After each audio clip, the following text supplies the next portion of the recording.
Vida no Espírito. Amor incondicional. Comunidade saudável. Missão atrativa. Sala 57. Estamos em movimento.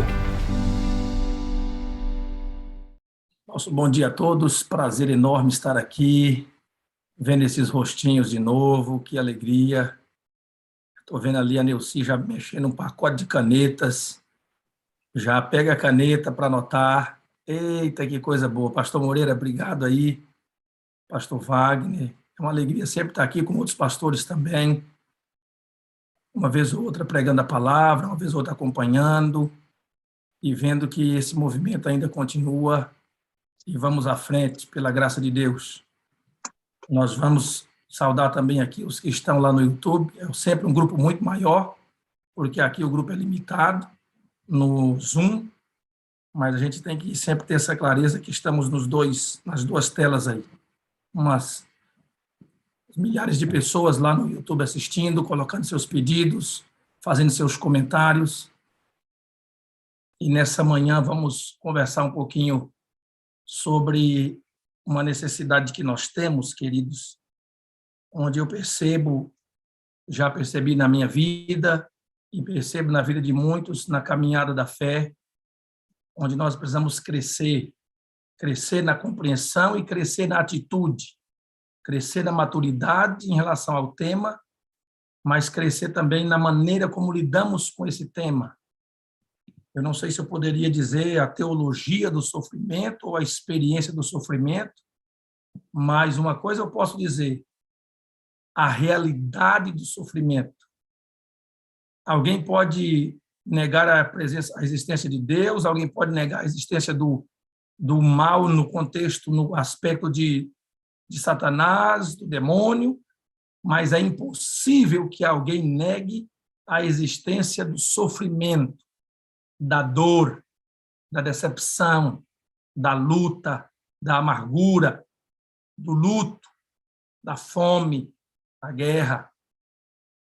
Então, é um tema inegável. Não se pode negar a presença do mal no aspecto da dor, do sofrimento, das dificuldades da vida.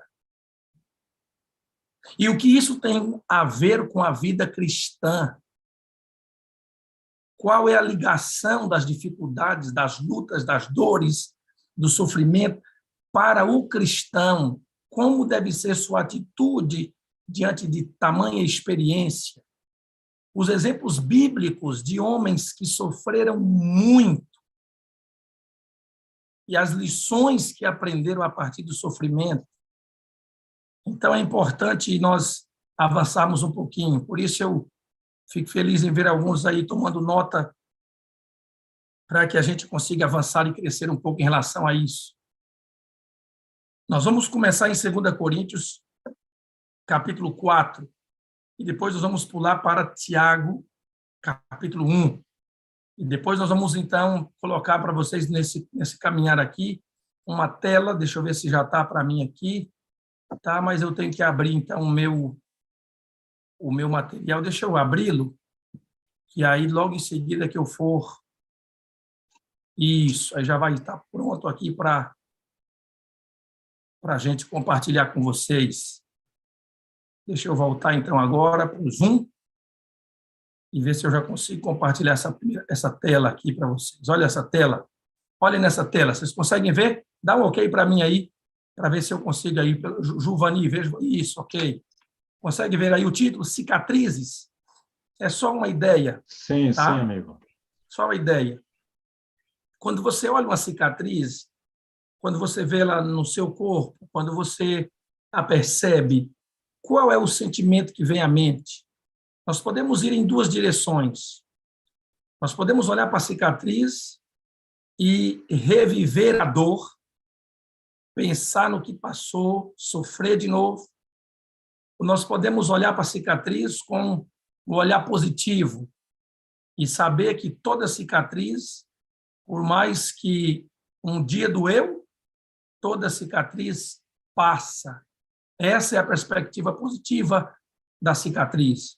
Você olha e fala, nossa, como foi ruim, e você relembra, aquilo ainda está no seu coração, você ainda sofre. Ou você pode olhar, tocar nela e perceber que, embora ela exista, ela não dói mais. E a sua mente, então, pode se projetar para o futuro, para as outras coisas, e entender que a cicatriz pode te lembrar a dor, ou a cicatriz pode te lembrar que toda dor passa. Qual é a sua maneira de lidar com as cicatrizes da vida? Outro dia estava em casa e recebi, então, uma mensagem de uma mãe pedindo oração por sua filha que havia sido molestada sexualmente. E eu me emocionei ao orar com aquela mãe, com aquela família. Que dor, que situação. Eu orei com a minha esposa, oramos com eles, gravamos uma oração e mandamos para aquela família. Pude ajudá-los, orientando de alguma forma. Mas olha a dor. Você lembra da dor ou lembra que a dor passa? Outra coisa importante que é interessante salientarmos em relação a esse tema é que existe uma diferença entre tentação e provação. Às vezes a palavra bíblica, uma tradução traz provação, a outra tradução traz tentação. A gente vai ver isso mais à frente. Mas existe uma diferença muito clara entre tentação e provação. Primeiro que a Bíblia diz claramente que Deus a ninguém tenta. Então, eu não posso dizer que uma tentação veio de Deus para a minha vida. Que Deus me mandou uma tentação. A Bíblia é clara, a tentação ela vem porque ela tem um elo em nós. O pecado tem um elo conosco, que é a nossa natureza pecaminosa. Então, a tentação vem pela nossa própria cobiça, nossa concupiscência, nosso desejo pecaminoso. Então, é natural que exista tentações para todos os cristãos. Agora, as provações já é diferente. As provações elas podem vir à minha vida, tendo eu alguma ligação com ela ou não. Elas podem ser internas e externas. Externas provocando o interno. De repente, uma situação que acontece na minha família, uma provação tamanha que produz em mim depressão. Mas a tentação sempre será interna. Ela vem de campo externo, mas também vem de campo interno. Mas ela sempre tem uma ligação dentro de mim. Em outras palavras, para a aprovação, você precisa suportar. É a atitude bíblica para a aprovação. Para a tentação, você precisa resistir. É a atitude bíblica para a tentação. Então, a tentação eu resisto. E a Bíblia diz, resisti ao diabo e ele fugirá de vocês. Está ligado ao elemento da tentação. Mas a Bíblia diz, suportai a provação. Suportai com perseverança. E existe recompensa para aquele que suporta a provação. Então, são alguns detalhes importantes nessa caminhada que eu acredito que serve para a nossa compreensão e para o nosso crescimento nessa área tão especial.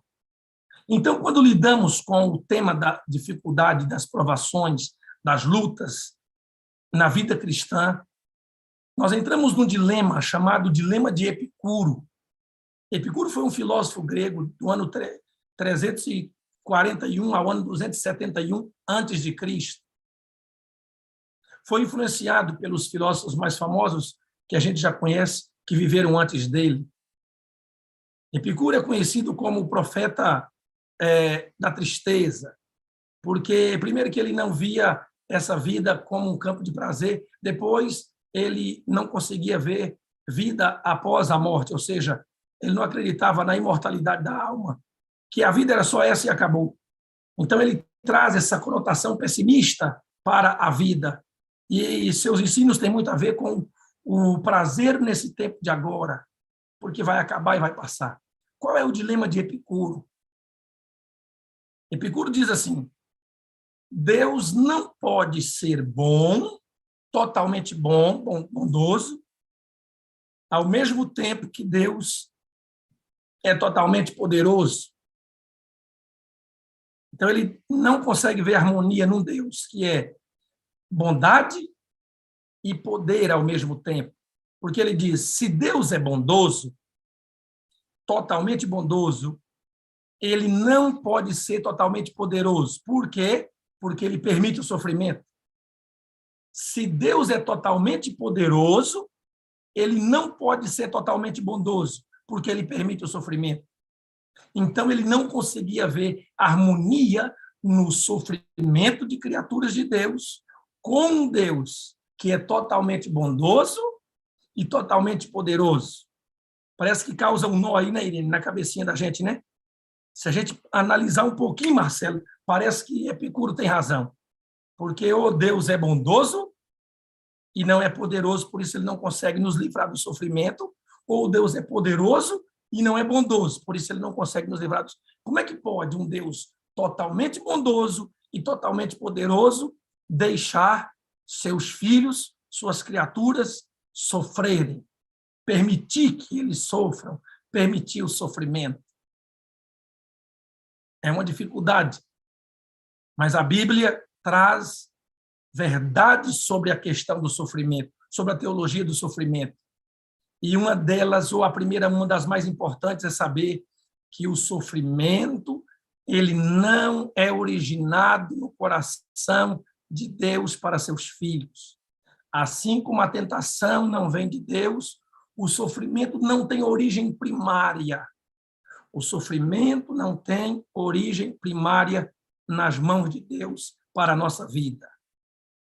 Quando Deus permite, ele tem fins de misericórdia para conosco, permitindo o sofrimento. Por isso precisamos amadurecer, porque normalmente a nossa atitude é a atitude do questionamento. Por que Deus? Deus não é bom.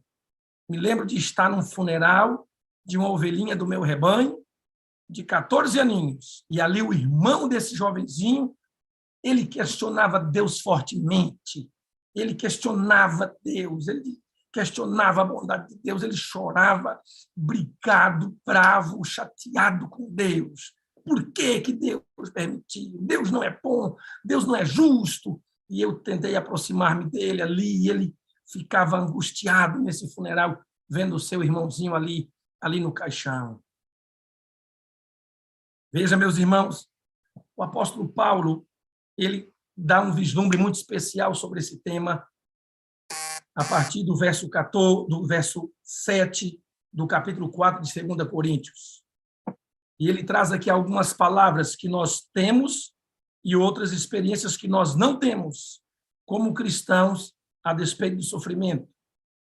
Então, no verso 7, ele diz assim: temos, porém, esse tesouro em vasos de barro, para que a excelência do poder seja de Deus e não de nós. Então, Paulo agora começa a dizer como é que é a experiência do cristão. E ele diz assim, em tudo. Veja que a Bíblia tem aqui essa completude na experiência cristã. Verso 8. Em tudo somos atribulados. Olha que coisa interessante, hein? Em tudo. Em cada campo da família, da vida cristã, da história humana, o cristão é o quê? É atribulado. Paulo aqui está escrevendo para a gente crente. Então, ele está falando da nossa experiência como cristãos. Olha aqui. Aqui, essa palavra atribulado é exatamente aquele que oprime o espírito. Esse é o significado dessa palavra no grego. Só que aí Paulo diz assim, porém, não angustiados. Então, a atribulação, ela é uma experiência cristã, mas a angústia não deveria ser uma experiência, porque ele diz, não angustiados. Tribulação, aquele que oprime meu espírito. Só que agora a palavra angustiado é comprimir no lugar apertado. E o cristão não deveria permanecer nessa experiência da angústia. Aí ele continua, somos perplexos, olha, como se assustados, né? Perplexos, porém não desanimados. Esse desanimados aqui também é a palavra especial. Sem saber o que fazer. Seria o significado dessa palavra em grego. Desanimados. Desanimados, perdidos. Como é que está a sua experiência? Estou pregando para alguém desanimado? Aí Paulo acrescenta, perseguidos. Aí ele diz, porém, não o quê? Não desamparados. Abatidos. Porém, não destruídos. São coisas que o cristão tem e que o cristão não precisa ter. Ele pode ter a tribulação, mas pode estar livre da angústia. Ele pode ter a perplexidade, mas ele pode estar livre do desânimo. Ele pode ter a perseguição, mas ele pode estar livre do desamparo. Por isso o cristão não vive uma coisa, não vive a completude de todas as coisas. Ele vive uma e não vive a outra. E pode não viver a outra. Uma não está sob seu controle, mas a outra está porque é decisão. Aí o verso 16, o apóstolo Paulo acrescenta, então, agora, força ao ensinamento sobre o sofrimento. E ele diz assim, no verso 16, por isso não desanimamos. Pelo contrário, mesmo que o homem exterior se corrompa, contudo o homem interior se renova de dia em dia. E ele continua. Porque a nossa leve e momentânea tribulação. Irmãos, o que é uma coisa leve? É algo de pouco peso. O que é algo momentâneo? É algo de pouco tempo. Então, coloca na mente.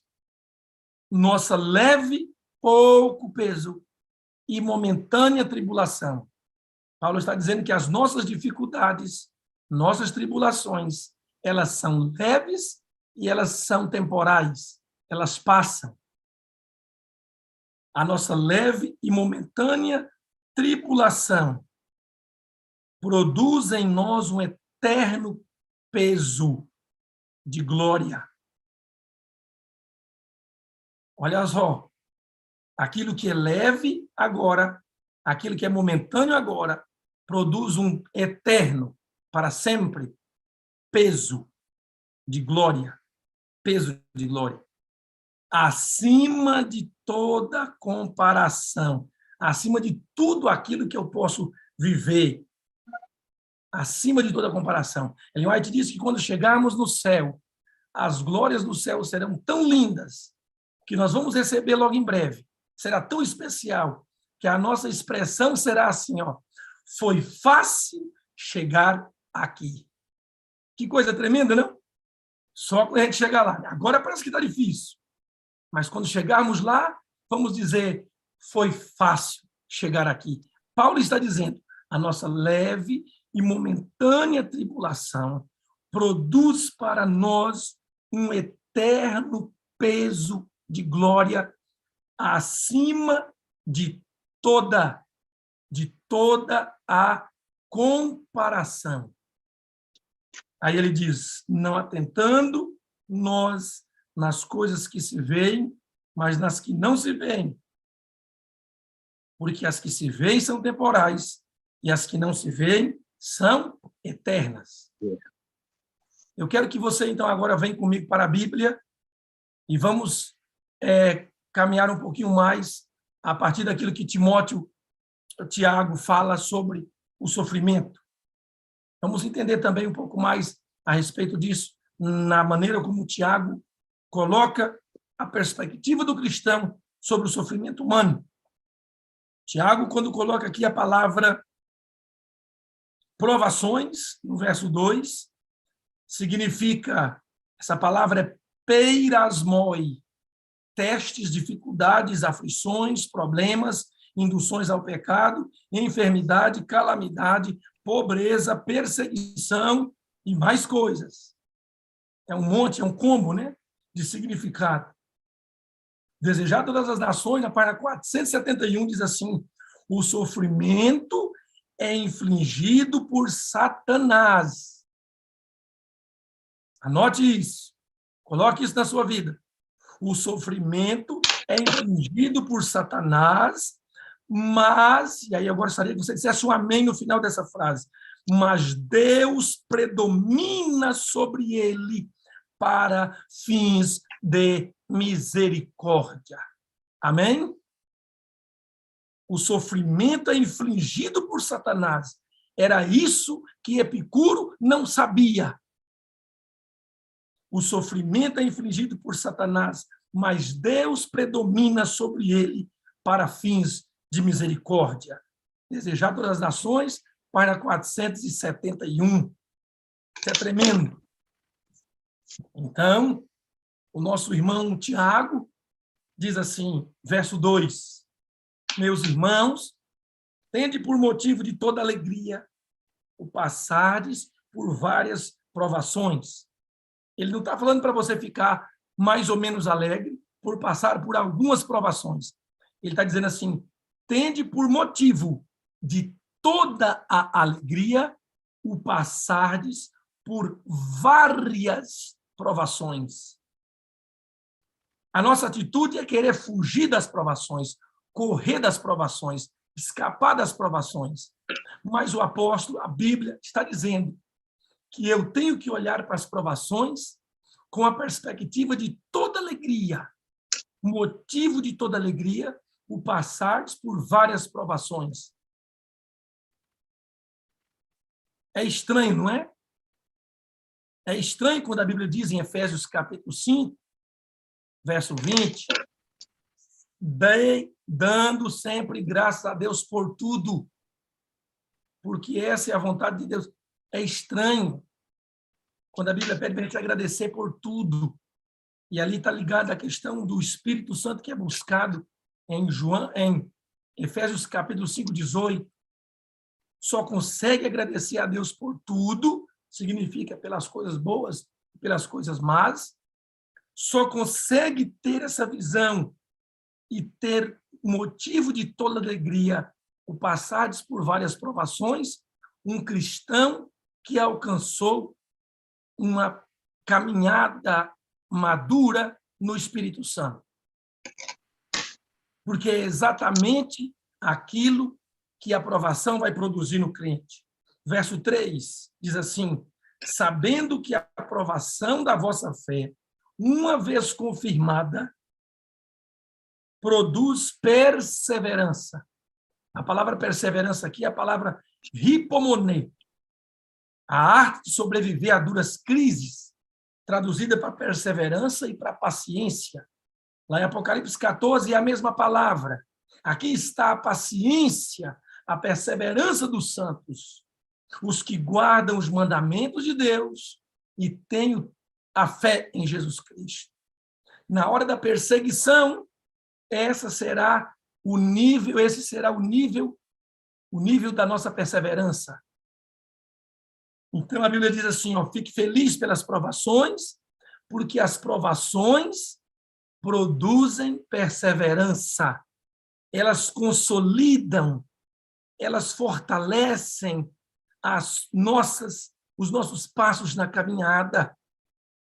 Então, quando eu amadureço entendendo isso, eu vou parar de reclamar por uma mala que ficou perdida no aeroporto, por uma entrevista de emprego que foi cancelada, por uma doença que chegou na minha família,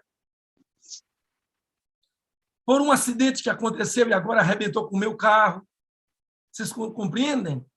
Que o cristão está numa outra atmosfera, numa outra estrutura, onde essas coisas elas vão acontecendo e não tem mais capacidade de atingi-lo, porque ele está alcançando um know-how na experiência cristã e agora ele percebe que essas dificuldades, esses problemas, essas vicissitudes, elas não estão todas conectadas diretamente com a sua vida, mas quando elas acontecem, elas não acontecem porque Deus quis, porque Satanás se apropriou da situação, mas Deus é soberano sobre a minha vida, e Deus é acima de Satanás, e Deus agora se apropria daquilo que me envolve para fins de misericórdia para com a minha vida. Então, a grande pergunta que eu tenho a fazer é, se Deus permitiu, o que ele quer com isso? Se Deus permitiu o que ele tem para a minha vida com essa dificuldade. Por isso o apóstolo Tiago diz assim, tende por motivo de toda alegria. Imaginar você chegar numa loja e ter uma plaquinha dizendo assim, sorria, você está sendo filmado, mas a plaquinha não quer saber se você tem dinheiro, se seu pai morreu, se você está separado, está divorciado, está desempregado, se você está doente, se você está triste, se você... Não, a plaquinha está dizendo assim, sorria. Você está sendo filmado. Não é isso? Quantos já viram essa plaquinha por aí? Sim ou não? Sorria. Você está sendo filmado.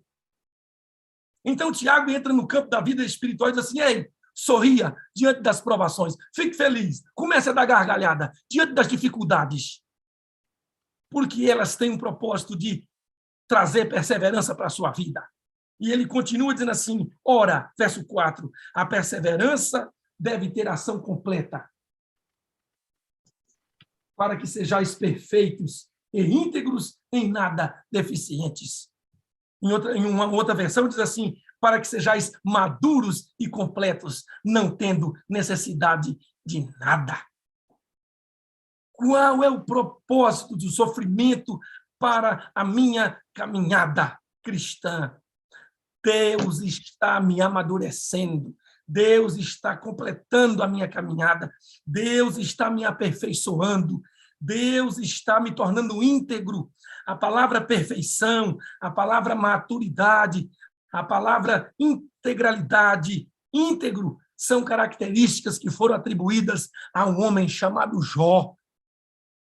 E Deus quer trabalhar nosso caráter para sermos assim.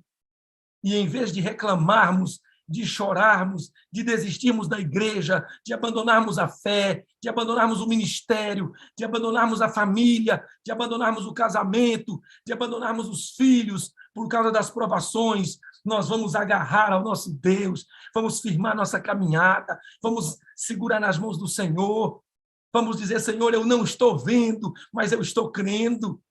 Eu não sei qual é o propósito, mas eu aceito, porque todas as coisas cooperam para o bem dos que amam a Deus, para aqueles que foram chamados segundo o seu propósito. É isso que Papai do Céu quer colocar no seu coração quando alguma coisa sai do seu normal, quando alguma coisa foge do seu controle, quando alguma luta vem à sua história, quando alguma notícia chega e arrebenta com a paz do seu coração. Deus está aí. Deus está aí. Então, Deus não tem que mudar as obras ao nosso redor. Deus quer mudar é o nosso coração. Imagina a cena estranha de uma irmã chegar, viu, Fátima, príncipe. Imagina, irmã Olinda, a irmã Verinha, a irmã chega na igreja quarta-feira, culto de oração. Irmãos, hoje eu vim louvar a Deus. Hoje eu vim agradecer a Deus porque eu tenho a ler motivo de toda alegria. Luciano, acabei de chegar, nem fui em casa, nem mostrei para minha família o resultado da biópsia. E olha, irmãos, o tumor é maligno. E eu vim aqui louvar o nome do Senhor Jesus. Aí os irmãos vão olhar e falar assim, o tumor deve ser no cérebro, porque já ficou, foi doida. Só doido. É ou não era, Luciano? Diga aí. Só doido para falar um negócio desse. Qual é o doido que vai vir numa igreja e vai agradecer a Deus porque está com tumor maligno? A Bíblia está dizendo que você deveria ser esse doido. Porque a Bíblia está dizendo assim, fique feliz ao passar pelas provações, porque as provações farão de você uma pessoa perseverante, e a perseverança vai fazer de você uma pessoa madura. Irmãos, está na hora da gente crescer na fé. Não é mais tempo de uma igreja cheia de gente vazia. Não é mais tempo de gente adulta. Temos uma igreja cheia de gente adulta no corpo e menino na experiência com Deus. crianças na experiência espiritual. Paulo diz assim: quando eu era menino, fazia as coisas de menino, mas eu cresci, então eu deixei para trás as coisas de menino. O que ele está dizendo? Eu alcancei maturidade. Deus me deu maturidade. E Paulo foi aquele que diz: ele me deu maturidade através do sofrimento. Por isso ele dizia: eu posso tudo agora naquele que me fortalece. Aprendi a estar com ele na pobreza, na riqueza, com fome e sendo farto, nu e tendo cobertura, tendo vestimenta. Eu posso tudo naquele que me fortalece. Irmãos, a minha oração é para que os membros da Sala 57 sejam pessoas que possam dizer, de acordo à plenitude do texto bíblico: tudo eu posso agora naquele que me fortalece. Cadê o amém de vocês aí? Amém? Amém. Irmãos, essa sala é uma estufa. Sabe o que é estufa? Sabe o que é estufa? Sabe, né? É um lugar que se projeta, que se cria, para que a quem esteja ali esteja num processo de crescimento, de avanço, de melhoria, de amadurecimento. Às vezes Deus faz com a gente igual nossos pais do passado. Eu morava no sítio até os 8 anos de idade. Às vezes, papai cortava lá um cacho de banana e a gente muito vermelho, muito doido para comer a banana logo, e a banana não amadurecia. Sabe o que fazia, Celita? A gente pegava uma penca de banana, cortava, viu, Luciano? Está rindo aí, né, Luciano? A gente pegava uma penca de banana e enfiava dentro do saco de feijão. Enfiava a penca de... Alguém aqui já fez isso? Não? Ou só eu que... a Fátima está dizendo que já fez. Enfiava uma penca, então é banana, abacate, mamão, enfiava dentro do saco de feijão. E para quê? Para amadurecer mais rápido. Com 2 dias, aquela banana estava madurinha, enquanto o cacho ainda estava lá, ó, ficando de vez. As provações de Deus é o nosso saco de feijão. Ele nos mergulha de vez em quando no saco de feijão para a gente amadurecer mais rápido. Pegou a ideia? Isso não significa que Deus nos abandonou, que Deus não está nos vendo. Irmãos, olha o que C.S. Lewis fala sobre o sofrimento. Deixa eu compartilhar com vocês, para você entender. Olha esse verso, olha esse texto. Vocês estão conseguindo ver a tela? Ok? Compartilhada. Olha o que ele diz: o sofrimento é o mal desmascarado, inequívoco. Deus nos sussurra em nossos prazeres, fala em nossa consciência, mas brada, ele grita em nosso sofrimento. O sofrimento é o megafone de Deus para despertar um mundo surdo. E aí, pegou o texto? Deus fala, só que quando ele quer nos acordar, ele às vezes precisa entrar com o sofrimento, permitir o sofrimento. Então ele diz, o sofrimento é o megafone de Deus para acordar um mundo surdo.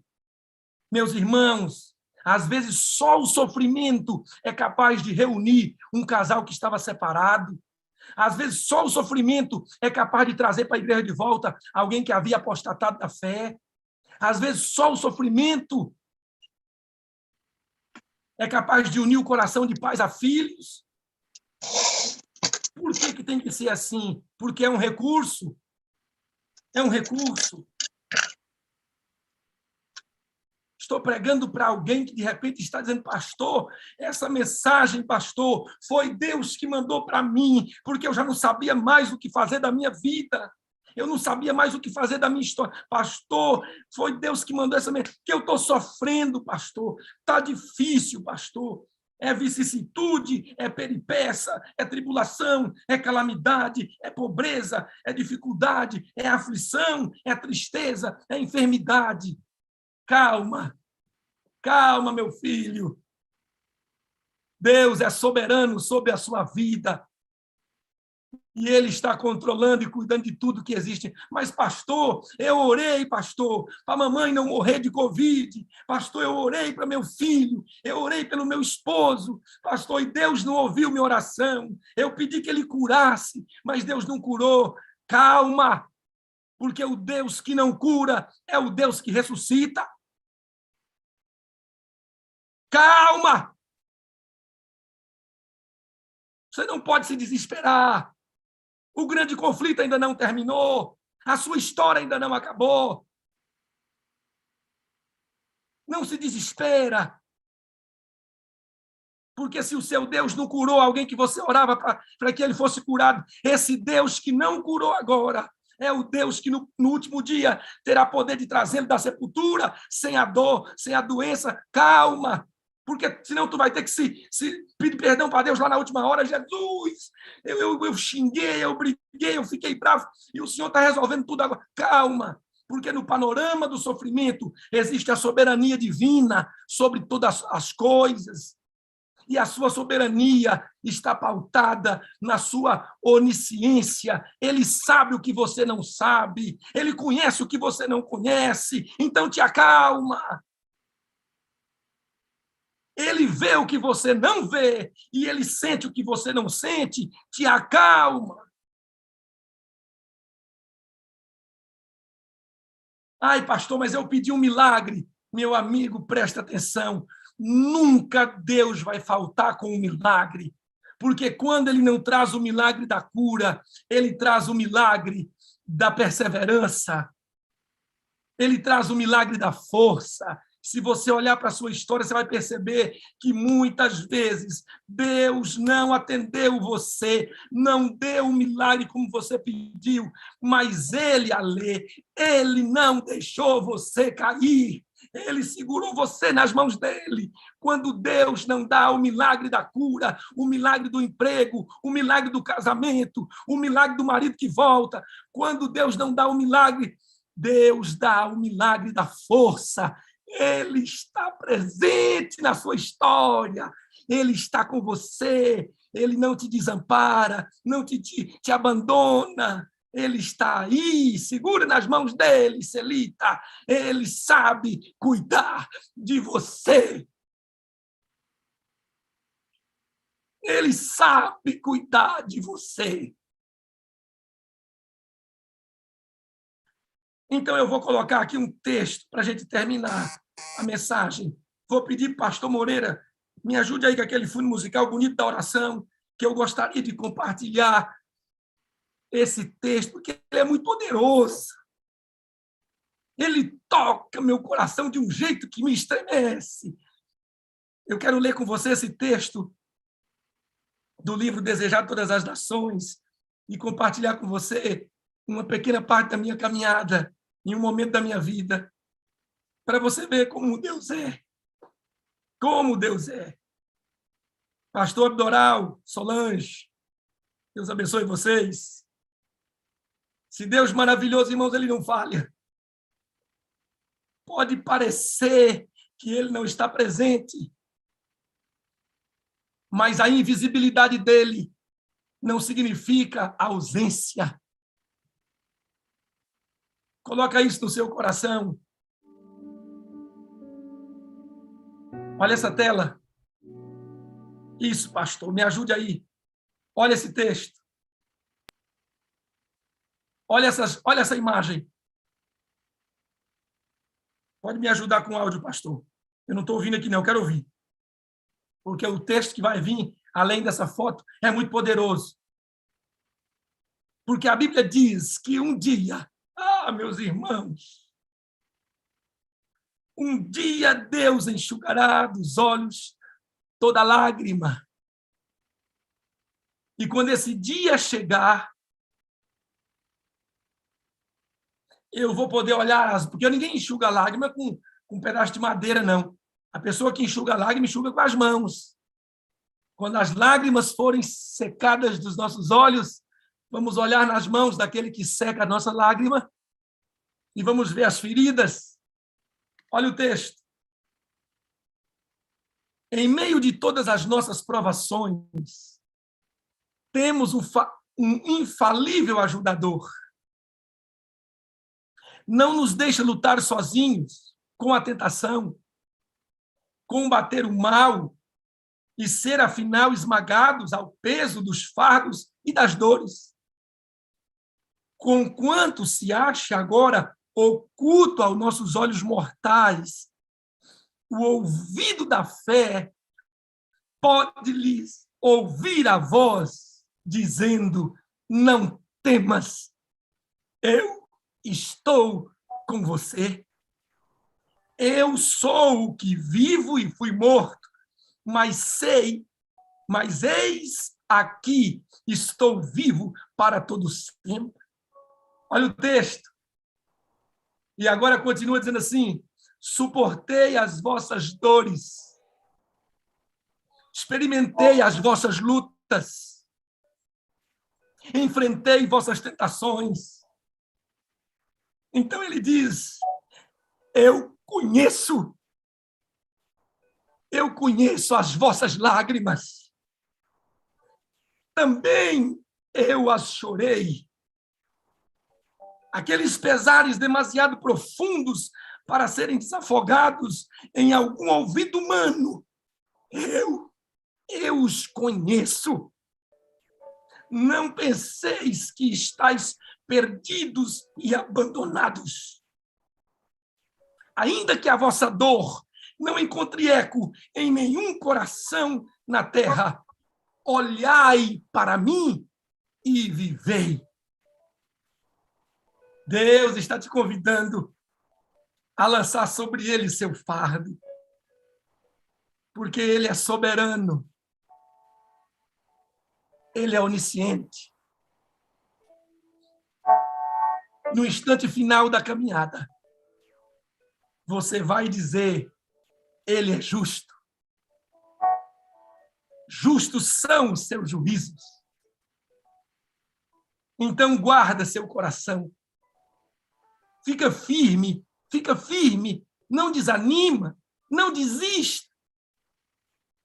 Deus está gritando ao seu ouvido agora: eu estou aqui, apenas sinta a minha presença, vou cuidar de você, cuido de você, tudo que você passou, eu passei, eu conheço, eu chorei, eu posso cuidar de você. Me lembro quando estava com o pastor Moreira, fomos contemporâneos no IAN, estudando, e são grandes as lutas de alguém que não tem recursos de família para fazer teologia, e precisamos, então, comportar e pagar os estudos, e essa é a caminhada da maioria dos pastores, que acredito que alguns se identificam com a experiência.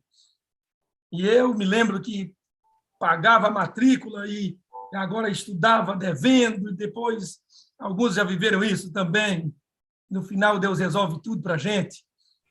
Mas me recordo em um semestre que estava difícil. Cheguei uma sexta-feira em casa e no sábado era prática pastoral. Então, eu iria sair cedo no ônibus e passar o dia inteiro em Feira de Santana, pregando, estando com os irmãos. E ali os irmãos iam me dar alimento. Mas em casa, aquele dia, irmãos, só tinha arroz e farinha para minha esposa e para o meu filhinho, o Felipe. Então, minha esposa falou: querido, nós só temos arroz e farinha para comer. E eu olhei para minha esposa e disse assim: vamos confiar no Senhor, Deus proverá, Ele cuida de nós. E ela disse: ok. Aí deu 9 da manhã, ela falou: querido, falei: calma. Meu meio-dia, ela disse: querido. Eu disse: calma. E então, 3 da tarde, minha esposa já não aguentou mais, falou: querido, vamos dar um jeito. E ela deu uma ideia: vamos ali pedir da nossa amiga o cartão dela emprestado e fazer ali uma comprinha de R$50, coisa parecida, só para o final de semana. Amanhã você vai pregar nas igrejas e vou eu ficar com o nosso filho aqui sozinho. E eu disse: tudo bem. Então fomos lá com a nossa amiga Cláudia, embaixo do apartamento onde ele morava, e prontamente ela falou: não, por favor, está aqui o cartão, está aqui a senha. Enquanto minha esposa pegava ali o cartão com ela, eu fui agora na casa da irmã Ives, que ficava de frente do outro lado da rua, onde eu guardava meu carro. E eu dizia, irmã Ives, pode usar, porque eu não tenho gasolina para abastecer esse negócio, fica usando, a hora que eu precisar eu vou e peço.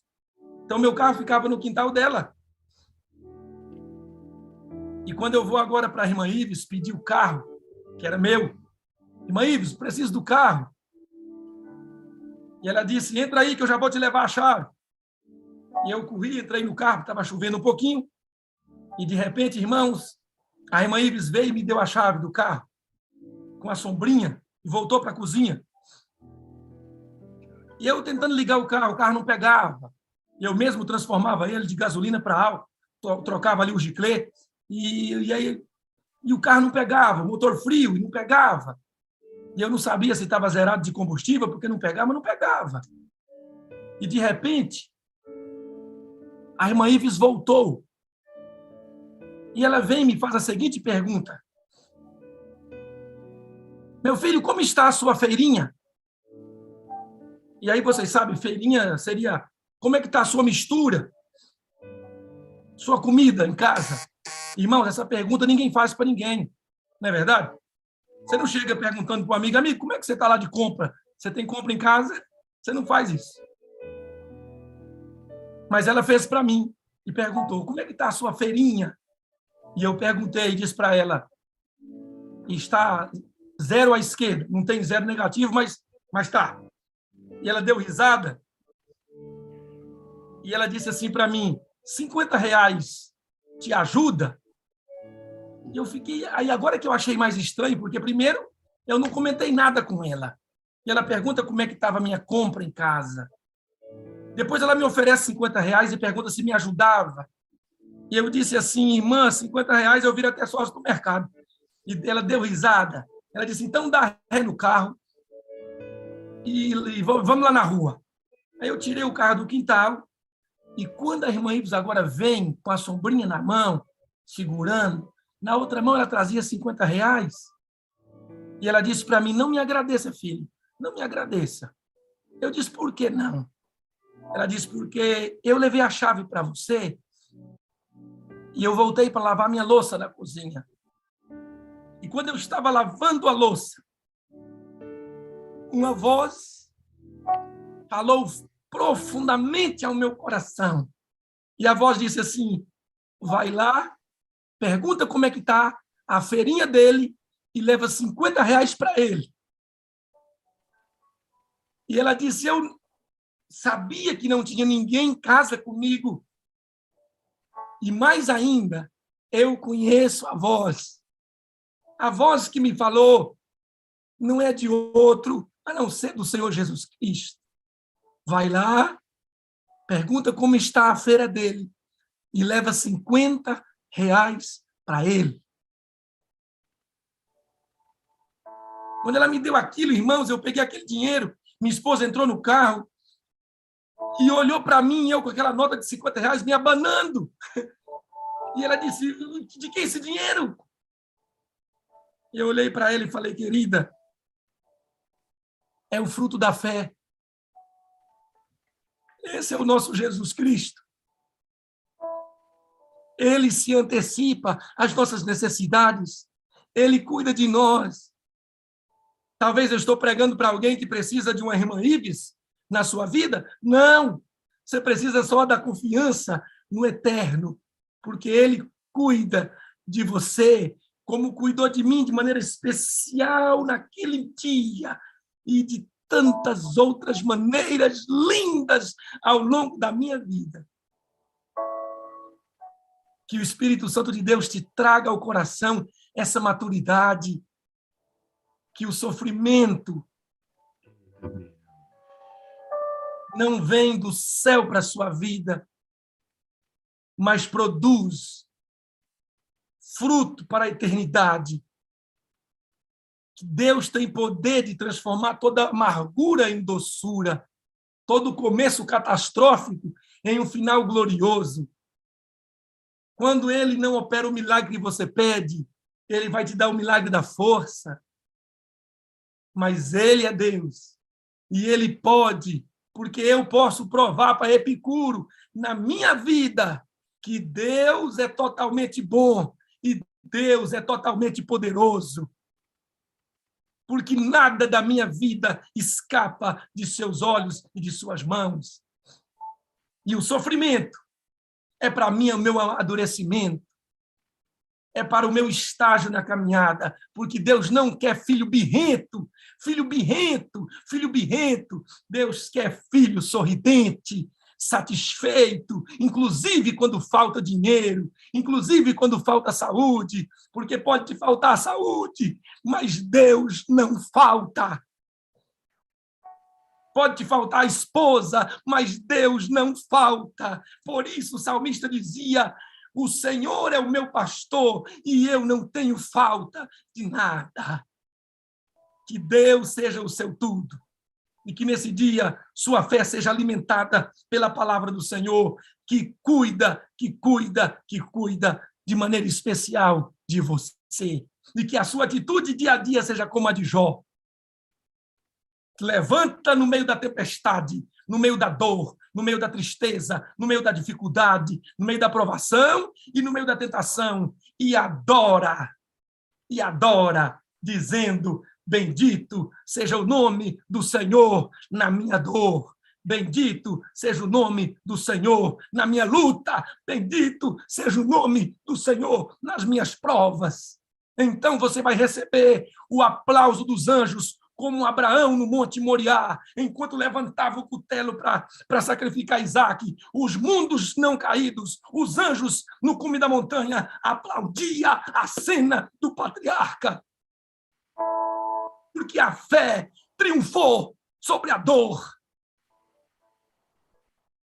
Que Deus hoje possa aplaudir você, que os anjos possam aplaudir sua história, e em cada luta e dificuldade, há palmas de mundos não caídos e de anjos esperando para aplaudir a sua atitude de fé e dizer: parabéns, você entendeu, parabéns. E quando chegar no final, Papai do céu é quem vai aplaudir e vai dizer: parabéns, servo bom e fiel. Que Deus abençoe você. Quantos querem uma oração?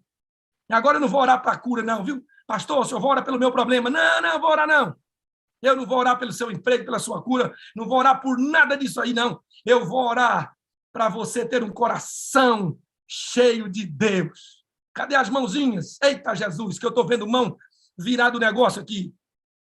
Eu quero orar por alguém que quer um coração maduro. Eu quero orar para quem quer um coração forte. Eu quero orar para quem quer um coração perseverante. Eu quero orar para quem quer um coração que agrade a Deus no meio do vulcão, no meio da tempestade, no meio do terremoto. Alguém que diga: Senhor, eu não entendo. Senhor, eu não sei o que está acontecendo. Senhor, eu não vejo. Senhor, eu não sei o que vai ser. Mas, Senhor, eu sei que o Senhor me ama e eu não abro mão do Senhor. Estou contigo e não abro mão de ti. É para você que Deus quer abençoar. É você que Deus quer abençoar. E Deus já está te abençoando naquilo que você está vivendo agora. Pai querido, é no nome do Senhor Jesus Cristo que mãos estão levantadas. E nós queremos, Senhor, uma bênção agora. Nós não vamos nos atrever a pedir a bênção da cura, porque o Senhor pode curar, se o Senhor quiser. Mas se o Senhor não curar, nós queremos a bênção do Senhor na nossa vida. Nós queremos a bênção do Espírito Santo, por isso ele é chamado de Consolador. Então, em nome de Jesus, batiza-nos com o Consolador e nos consola. Nós não estamos orando agora para o Senhor tirar nossos problemas, tirar nossas dores, tirar nossas lutas, tirar nossas provações, tirar nossas tentações. Nós queremos que o Senhor tire, ó Deus, o nosso coração infantil e nos dê um coração maduro, um coração crente, um coração forte, um coração perseverante, um coração íntegro, um coração fervoroso. Porque a tua palavra diz: bem-aventurado o homem que suporta a provação da fé, porque depois de provado, ele receberá a coroa de glória que o Senhor fez para aqueles que o amam. Então, ó Deus, nessa manhã, torna-nos bem-aventurados e nos dê poder para suportar, segurando as tuas mãos, firmes, no maravilhoso nome de Jesus. Essa é a nossa oração. fortalece, aumenta e nos faz triunfar na fé. Assim oramos, seguros que o Senhor nos ouve e nos atende, no nome precioso do Senhor Jesus Cristo, que está no final da caminhada, esperando-nos de braços abertos. Os seus braços é a linha de chegada. Os braços de Jesus abertos é a nossa linha de chegada. Quando chegarmos, cairemos cansados em seus braços confortadores. E ele vai dizer: terminou, chegou, e nós vamos dizer: bendito seja o nome do Senhor. Nos faça ver pela fé os braços estendidos do Senhor no final da caminhada e nos faz correr, porque aqueles que esperam no Senhor, eles correm, eles caminham, mas eles voam em nome de Jesus. Amém e amém. Que Deus te abençoe nesse dia. Vida no Espírito. Amor incondicional. Comunidade saudável.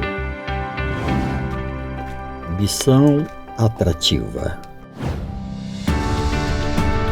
Sala 57. Estamos em movimento. Pastor Gilson, obrigado aí pela palavra que veio aqui para dentro do coração da gente, né? Eu imagino aí, pastor, o quanto tem de gente sofrendo hoje, né? É verdade.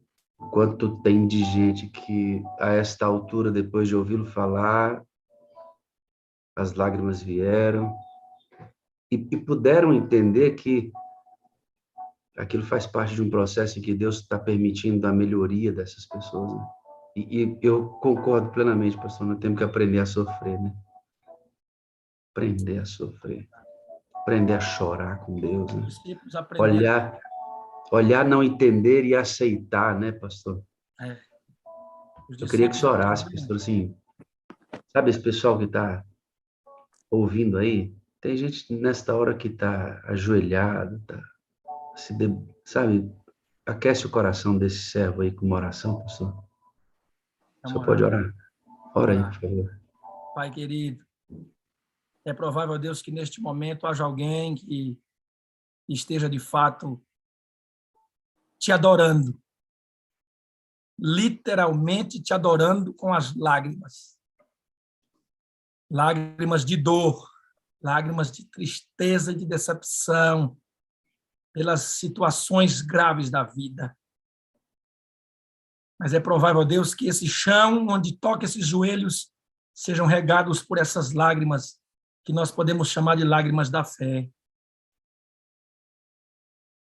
Porque, ó Deus, assim foi necessário para os discípulos, a ponto deles aprenderem de tal forma a experiência com Jesus, com o Espírito Santo, era tão íntima que quando sofriam por causa do Evangelho, eles entendiam que esse era o mais alto privilégio que um cristão poderia ter. Por isso, iam para a morte, para as prisões, cantando, sorrindo, orando. O Senhor está preparando a última geração, somos nós. E ela não pode ser pior do que a primeira, tem que ser melhor. Talvez, ó Deus, seja o mecanismo para o nosso aperfeiçoamento, de fato, essas nossas lutas presentes. Todavia, ajuda-nos a olhar para o alto, porque é de lá que vem a nossa força. Sempre me volto para o rei Josafá. Senhor, não sabemos o que fazer, porém, nossos olhos estão postos em Ti. Põe nossos olhos em Ti, Jesus.